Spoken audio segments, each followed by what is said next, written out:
Vale, pues buenas tardes a todas, mi nombre es Estrella. Este es mi mail, ¿de acuerdo? Si alguna quiere, le apetece mandarme algún mail después de la charla para pedirme que complete algo que se ha quedado corto o alguna duda, cualquier cosa, cabreos, lo que sea, estaré encantada de responder, ¿de acuerdo? O sea que apuntadlo. Y esta es la bibliografía básica que he utilizado para inspirarme. Sobre todo recomiendo para las que no tenéis muchísima experiencia en el feminismo que le echéis un ojo al de Nuria Varela. Lo mismo si queréis apuntarlo a cualquier cosa. Y para las que tenéis ya un poquito más de experiencia, pues el de Virginia Woolf o Judith Butler también es una gran lectura para completar un poco todo esto. Bueno, antes de empezar la charla quería dar las gracias a Andrea por haberme invitado. De hecho, cuando me propuso dar esta charla acepté casi de inmediato porque siempre me encanta hablar de feminismo, me encanta acercar el feminismo a todos los ámbitos posibles y el tema de los videojuegos me interesa particularmente porque se puede poner en paralelo con la literatura, que al fin y al cabo es la carrera que yo estudio, por lo tanto me interesa muchísimo, ya que contiene narrativas que efectivamente muchas veces interseccionan con temas literarios. Y poco más que añadir. Vale, antes de empezar quería hacer una distinción entre lo que es un espacio político y un espacio politizado. Un espacio político se trata de cualquier espacio en el que se relacionan personas, puede ser tanto geográfico como virtual, y en el que se da comunicación, debate, consensos y toma de decisiones. Entonces, bueno, aquí he puesto dos ejemplos. A la derecha el de espacio político. Este espacio, por ejemplo, podríamos decir que se trata de un espacio político. De hecho, a mi modo de ver, todos los espacios humanos son espacios políticos. Pero, sin embargo, no todos los espacios políticos son espacios politizados. Como podemos ver, aquí esta chica, soy yo, está tomando conciencia de lo que supone esta toma de decisión dentro del espacio y, por lo tanto, está tomando conciencia de su propio peso dentro de la sociedad. Y eso es lo que yo voy a tratar de que suceda en esta charla, que este espacio político se convierta en un espacio politizado. Y concretamente voy a tratar de responder a la pregunta de por qué el lenguaje es una herramienta política y cómo podemos participar de su politización. Y bueno, para tratar este tema voy a referirme a 4 puntos principales, definiciones que yo considero importantes para entender el tema, que es el lenguaje, cómo se constituye el sujeto y la gramática patriarcal, y cómo podemos trascender esa gramática patriarcal y qué alternativas existen. Bueno, para empezar, quería hablar de cómo nos relacionamos, cómo nos comunicamos. Aunque nosotras muchas veces tendemos a pensar que establecemos relaciones individualizadas o que hablamos con cada persona de forma distinta o que tenemos una personalidad, una identidad propia, muchas veces no es así, sino que seguimos un patrón que ha sido perpetuado a lo largo de muchos años, y se nos ha inculcado desde que somos pequeñas. Entonces, bueno, estos patrones surgen de diferentes ejes, ¿de acuerdo? Yo he citado aquí 3 ejes principales porque más que nada son en los que yo más he profundizado, pero existen muchísimos más. Estos 3 ejes son el patriarcado, el capitalismo y el colonialismo. Se trata de 3 sistemas sociales que funcionan mediante relaciones de poder jerárquicas.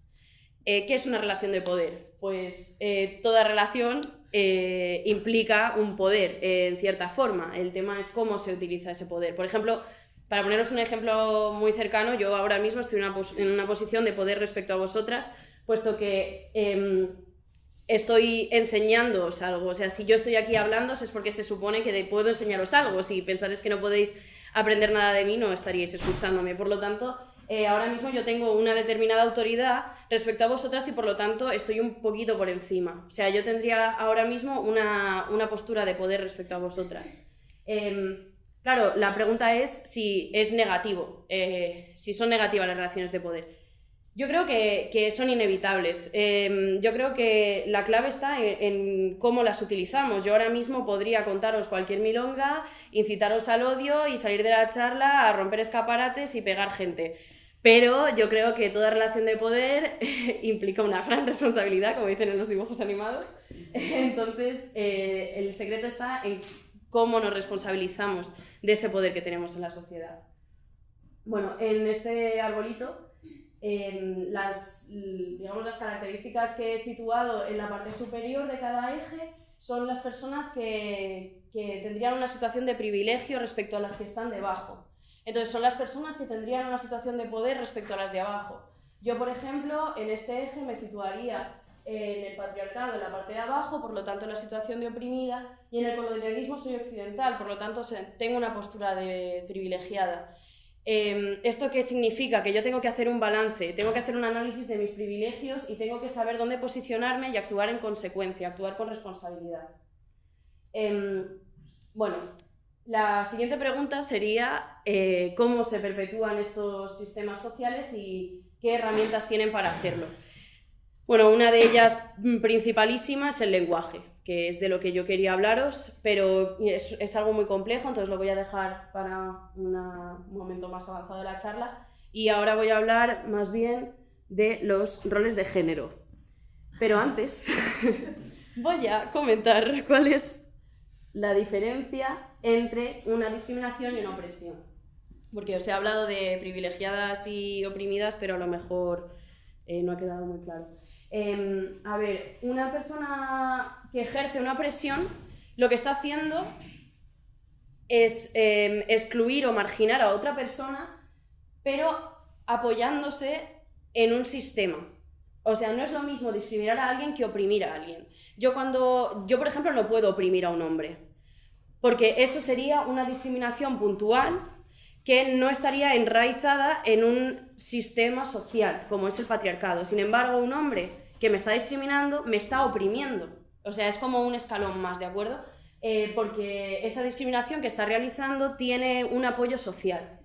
Y bueno, aquí os he puesto algunos ejemplos pues, que se han ocurrido tanto a nivel patriarcal, capitalista como colonialista, para que lo veáis un poquito más claro. Y bueno, también he puesto discriminación entre interrogaciones porque creo que es un término a matizar, ¿no? Porque tiene como una connotación negativa, y entonces yo creo que en las situaciones que menciona la derecha podríamos hablar más bien de autodefensa. Sé que a algunas ahora se estarán saltando un poquito las alarmas, ¿de acuerdo? Pero bueno, para poneros un ejemplo más tangible, imaginemos que yo voy a una reunión de amigas y de repente veo entrar por la puerta a Bertín Osborne y veo que la han invitado y digo, anda, Bertín Osborne, pues casi que me voy a sentar muy lejos de ti. ¿Es eso una discriminación? Yo no lo considero una discriminación, yo consideraría que es un acto de autodefensa, o sea, que yo me estoy protegiendo de una persona que por mi vivencia y por mi experiencia personal sé que puede resultar desagradable con personas como yo, es decir, con mujeres. Y bueno, ahora esto es lo que os comentaba antes. ¿Dónde se apoyan estos sistemas de privilegio y opresión? Se perpetúan gracias a los roles. En este caso yo me voy a centrar en el patriarcado porque bueno, no tengo un conocimiento empírico de lo que es el colonialismo, ¿de acuerdo? Entonces no me voy a meter ni en capitalismo ni en colonialismo, no tengo suficiente formación, pero sí que os animo a que profundicéis en ello si tenéis ocasión. Y concretamente en el patriarcado los roles de género le resultan muy útiles para conseguir sobrevivir, ¿de acuerdo? Entonces, bueno, aquí os he puesto a una mujer que podría ser perfectamente mi madre o mi abuela, la verdad, yo de momento no porque no tengo hijas, pero que es una situación que vemos mucho en casa y es la de la supermamá. O sea, es una mujer que tiene que gestionar estos tres ámbitos que yo he puesto como generales. El trabajo no remunerado, o sea, es un trabajo que ella realiza en casa y que no recibe ningún tipo de compensación económica por ello. Véase cuidado de personas dependientes, y ahí incluyo tanto familiares como amigas, como bebés, como nietas, primas, etc. Todo ese tipo de trabajo no está remunerado y está extremadamente feminizado porque el sector masculino de la población, aunque afortunadamente esto va mejorando, no siente esos cuidados como una responsabilidad propia. Entonces muchas veces el peso de los cuidados, aunque la mujer no lo quiera, recae sobre sus hombros porque son personas dependientes que si no son cuidadas por la mujer del hogar, no son cuidadas por nadie.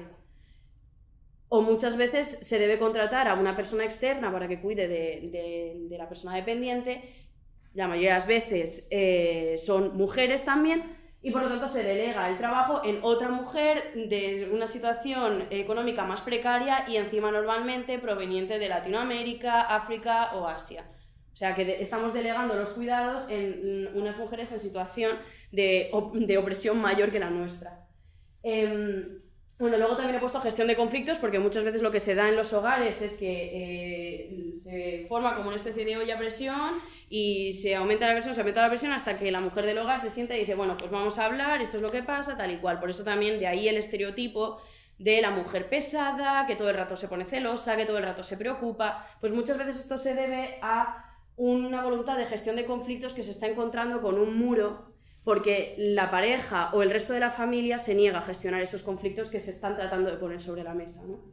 Bueno, luego he puesto como segundo eje el empleo, para empezar el tiempo de trabajo propiamente dicho. Bueno, aquí yo creo que sobra que desarrolle mucho más porque todas conocemos lo que es la brecha salarial, todas sabemos que las mujeres trabajamos más para cobrar menos y, bueno, luego dentro de esto he puesto la gestión de conflictos que, como en el punto 1, pues también se da dentro de los espacios de trabajo. Una mujer jefa, por ejemplo, tiene que tener siempre una sonrisa, tiene que ser siempre mega educada, siempre simpática y gestionar con asertividad absolutamente cualquier obstáculo que se le ponga encima. No dice nunca ninguna palabrota, se pone nunca nervioso ni da un puñetazo nunca encima de la mesa. Y eso supone una energía brutal, y lo digo por experiencia propia. Luego tenemos la presión estética, donde tampoco me voy a detener porque yo creo que esto ya está, lo doy por sabido. Bueno, vamos a hablar ahora del lenguaje. Entonces, el lenguaje como institución de poder y como eje de perpetuación del imaginario patriarcal, ¿de acuerdo? Bueno, nuestra querida Real Academia Española es la institución que regula el lenguaje español. Y bueno, aquí podéis ver cuántas mujeres hay en la RAE. No llega a un 20%, he puesto 20% por si nos ponemos un poquito quisquillosas, pero no llega. Entonces, bueno, hay gente que no le da mucha relevancia, en plan, bueno, dice, al final hay que valorar a las personas por sus logros y no por su género. Si no han llegado mujeres a tener un sitio en la RAE, pues será porque no tienen formación suficiente.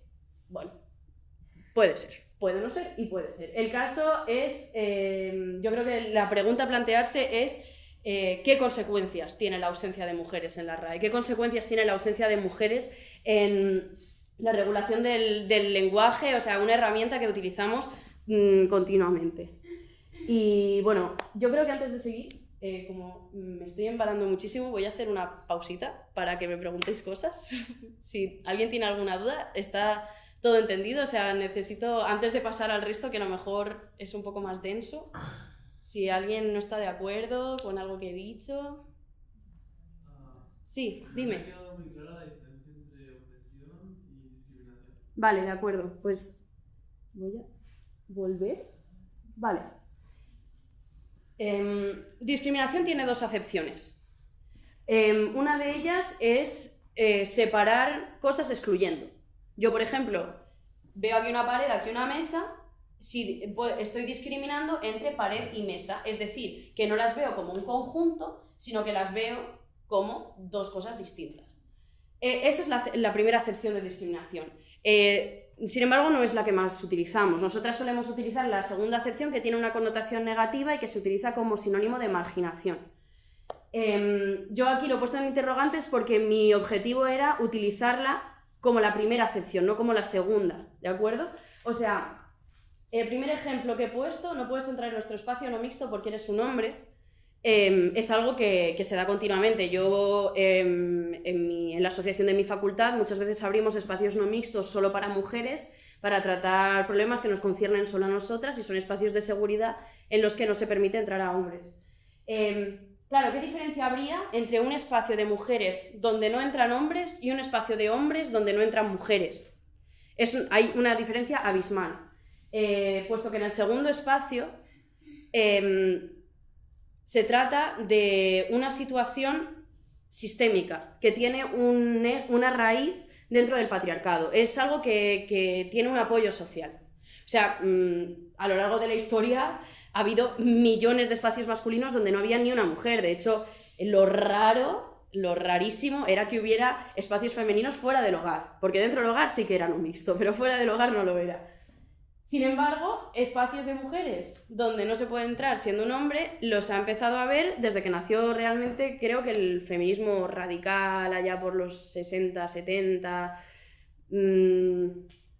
Por lo tanto, es por eso que justo después hablo de la autodefensa, porque se podría considerar que esa discriminación que consiste en separar, no en marginar, sino en separar, es más bien un acto de autodefensa, de tratar de convertir en seguro un espacio que en un principio podría no serlo. Y bueno, realmente voy a aprovechar tu pregunta, que me ha venido muy bien, para hablar de la gente que tiene problemas oftalmológicos y que no ve géneros, no ve sexos, no ve razas, sino que solo ve personas. Que eso yo lo he visto mucho, o sea, de gente que me dice, bueno, si es que yo, heteros y homosexuales, yo no los distingo, yo solo veo personas. Bueno, pues yo quiero decirles a la gente que vaya un poco al oftalmólogo o que si no, pues que intente procesar mejor la información, porque yo puedo distinguir perfectamente entre una persona que tiene la piel de color negro y otra que la tiene de color blanco, o una persona que es una mujer y una persona que es un hombre. O sea, con esto quiero decir que cerrar los ojos ante las opresiones y como, digamos, pretender que no las estamos viendo no va a hacer que desaparezcan. Es más, justo lo contrario. Lo que estamos haciendo es restarle valor a algo que tiene muchísima importancia y lo que estamos haciendo es realmente invisibilizarlo. Entonces, bueno, si hay alguna otra pregunta. ¿Sí? Entonces, esta diferenciación entre opresión y discriminación puede variar, depende del sitio donde se haga o el tiempo en el que transcurre. Sí. O sea, claro, por supuesto que sí. Yo hablaría más bien de tiempo. O sea, quizá en un futuro varíe. De momento no varía. De momento tú estés... es cierto que hay ciertas zonas del mundo donde hay sociedades que no son patriarcales. Y es cierto que hay ciertos lugares del mundo en el que no se rigen por el capitalismo ni por el colonialismo, pero son espacios muy limitados y son espacios que realmente luego al salir al exterior se encuentran de forma frontal con el capitalismo, el colonialismo y el patriarcado.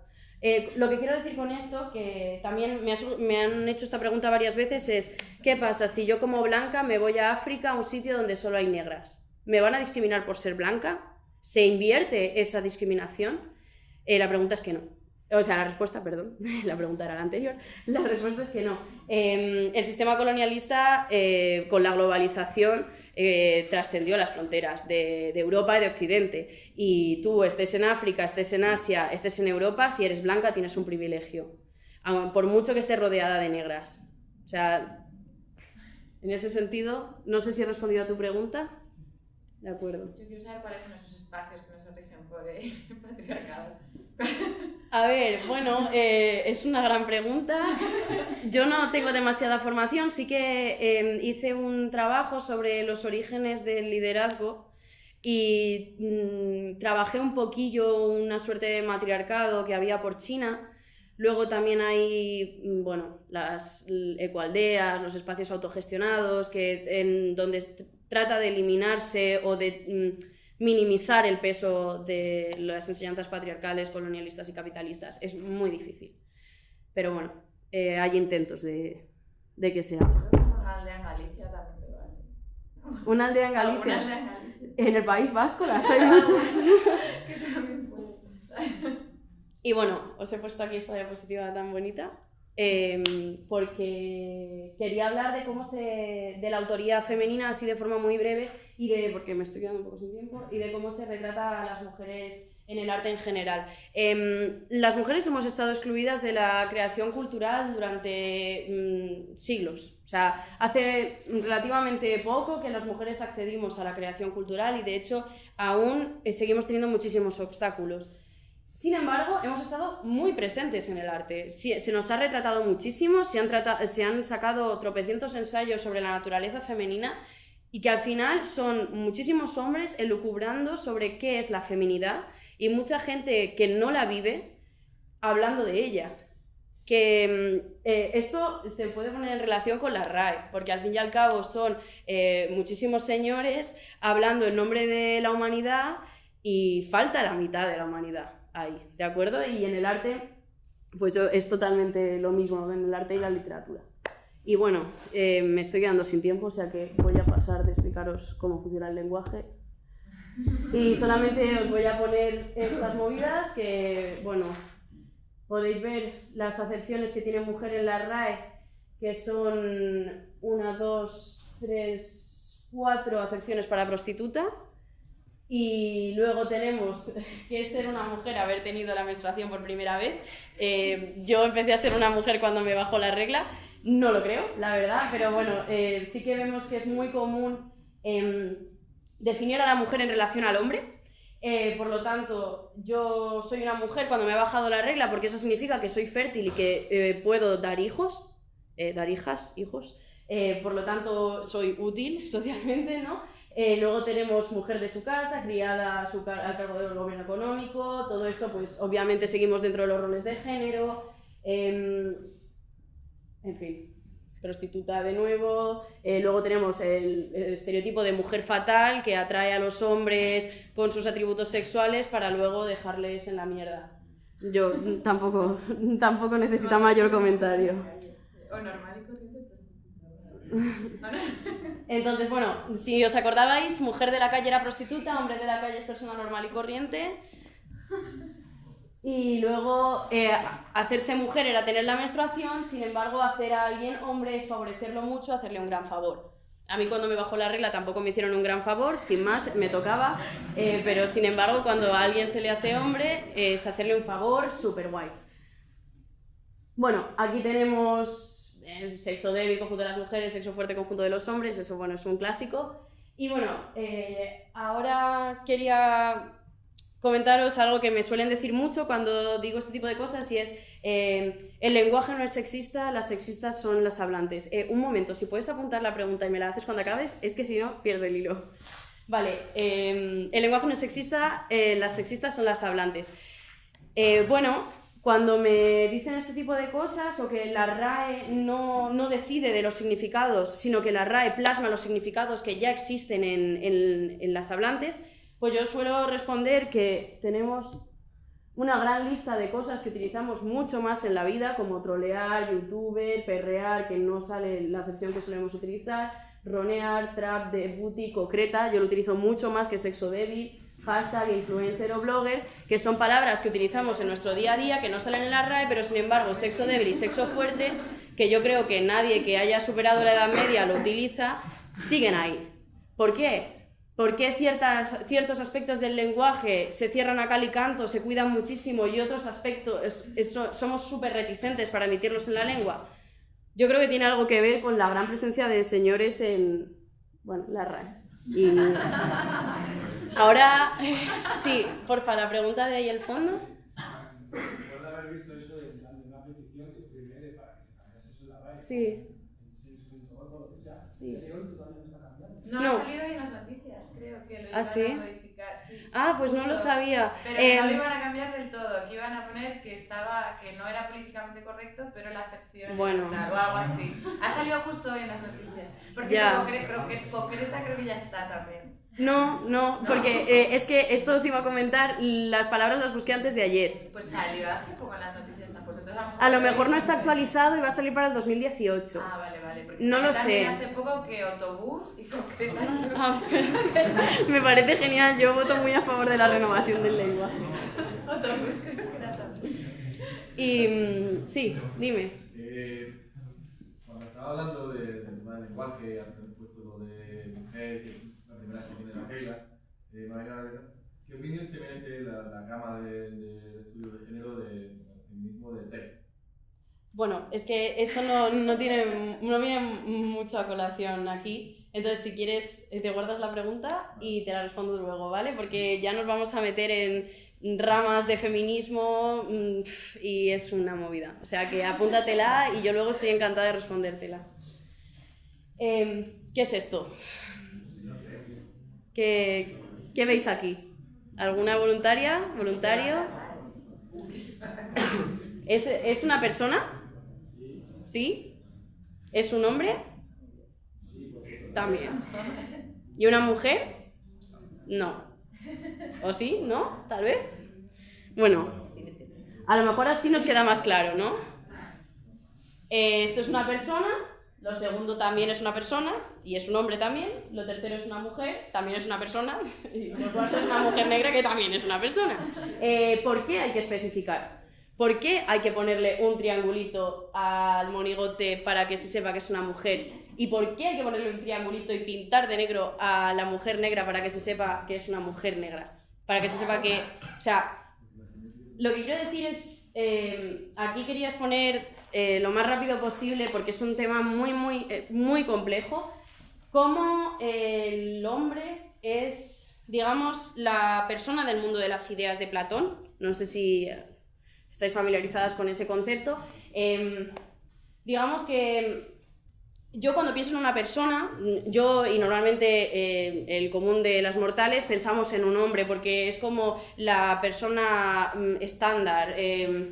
Y de hecho, no solo en un hombre, sino en un hombre blanco con rasgos occidentales. No, yo cuando pienso en una persona, pues no pienso, yo qué sé, en Will Smith. O sea, yo pienso más bien en Orlando Bloom. Y menos aún en Tina Turner, me refiero. Persona se asocia directamente con hombre. Cuando tenemos que hablar de una persona femenina o una persona racializada, tenemos que añadir la marca. Si no, no se comprende. Si yo os pongo únicamente sin triangulito, por defecto es un hombre. Solamente se convierte en una mujer cuando yo especifico que se trata de una mujer. Eso se ve en el lenguaje, ¿de acuerdo? Y ahora ya voy a ir terminando, voy a saltarme todo esto. Bueno, esto no, que está muy guay. Esto se ve en el lenguaje.